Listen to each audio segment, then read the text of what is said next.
মানুষকে আমেরিকার হাতে তুলে দিচ্ছেন। বাংলাদেশে যে একের পর এক ধর্ষণের ঘটনা ঘটছে, বলাৎকারের ঘটনা ঘটছে, ভাই ভাইকে হত্যা করছে, প্রতিদিনই হত্যাকাণ্ডের ঘটনা ঘটছে, সেই বিষয় নিয়ে কেন আপনাদের কোনো আওয়াজ নাই?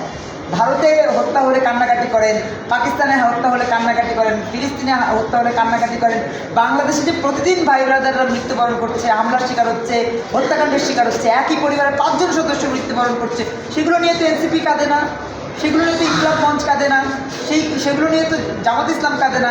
কেন কাঁদে না ভাই? বাংলাদেশকে কি ভালো রাখবেন না আপনারা কখনোই? সবসময় কি হৃদয়ে পাকিস্তানি থাকবে? সবসময় কি হৃদয়ে ফিলিস্তিনি থাকবে, আফগানিস্তানি থাকবে, বাংলাদেশ থাকবে না? যদি বাংলাদেশ না থাকে চলে যান পাকিস্তানে, চলে যান ফিলিস্তিনে, চলে যান আফগানিস্তানে, চলে যান ভারতে, বাংলাদেশকে মুক্তি দেয়। একটা প্রশ্ন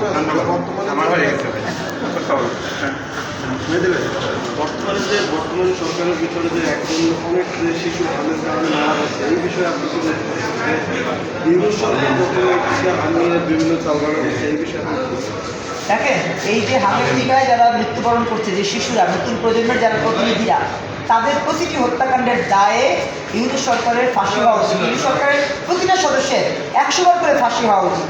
ইতিমধ্যে কিন্তু গণমাধ্যম বলছে 400 শিশু মৃত্যুবরণ করেছে হামের টিকার সংকটে, কিন্তু আমরা জানি বাস্তবতা হচ্ছে সহস্রাধিক শিশু মৃত্যুবরণ করেছে।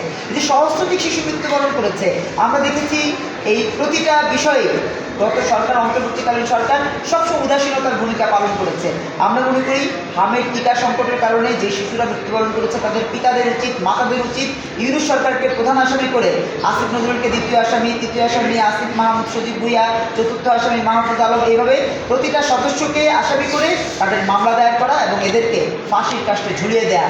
সন্তান হারানোর যে বেদনা, সেই বেদনাকে ভুলবার জন্য হলেও, সেই বেদনাকে কোনোভাবে সাহসে পরিণত করবার জন্য হলেও তাদের উচিত ইউনুস সরকারের বিরুদ্ধে, প্রতিটা সদস্যের বিরুদ্ধে আইনানুগ পদক্ষেপ নেওয়া, মামলা করা। আমরা দেখেছি তো বিগত সরকারের আমলেও কিন্তু স্বাস্থ্য অধিদপ্তর এই বিষয়ে কথা বলতেছে না। এখন বিএনপি সরকারের অধীনে যে স্বাস্থ্য অধিদপ্তর আছে তারাও এই বিষয়ে হাম বিষয়ে কথা বলতেছে না। এই বিষয়ে আপনি কি বলতেছেন? দেখেন, সত্যিকার অর্থে যদি বলি, ইউনুস সরকারের এক্সটেনশন হচ্ছে বর্তমান সরকারের একটা বড় অংশ। এক্সটেনশন এই কারণে বলছি যে আপনি স্বাস্থ্য অধিদপ্তরের ডিজি আগে যে ছিলেন এখনও তিনিই আছেন, স্বাস্থ্য অধিদপ্তরের অন্যান্য কর্মকর্তা আগে যারা ছিলেন এখনও তারাই আছেন। এখানে কিন্তু কোনো রদবদল বা পরিবর্তন হয়নি, যে কারণে স্বাস্থ্যকেন্দ্রিক যতগুলো সংকট তৈরি হয়েছে সেই সংকটের কোনো সমাধানের জন্য সরকার যদি উদ্যোগ না নেয়, বিশেষ করে প্রধানমন্ত্রী যদি উদ্যোগ না নেয়, সেক্ষেত্রে এটা সমস্যার সমাধানের কোনো সুযোগ আমরা দেখছি না। সেই সাথে বলতে চাই, এই সরকার উদ্যোগ কাকে নিয়ে নিবে? এই সরকারের তো আপনার উপরওয়ালা হচ্ছে ইউনুস, এই সরকারের অর্থাৎ বিএনপি সরকারের উপরওয়ালা হচ্ছে ইউনুস। ইউনুস যদি দয়া করে তাদেরকে সুযোগ না দিতেন, তারা তো নির্বাচনই করতে পারতেন না, নির্বাচনে অংশ নিতে পারতেন না, এমপি হতে পারতেন না, মন্ত্রী হতে পারতেন না। সেক্ষেত্রে তাদের ওই দয়া দাক্ষিণের জায়গা থেকে তারা ইউনুসকে সেভ করছেন, আবার ইউনুস তার সকল অপকর্মের জায়গা থেকে মুক্তি পেয়ে যাচ্ছে, যেহেতু তিনি বিভিন্নভাবে সুযোগ সুবিধা দিয়ে এই সরকারকে ক্ষমতা এনেছে।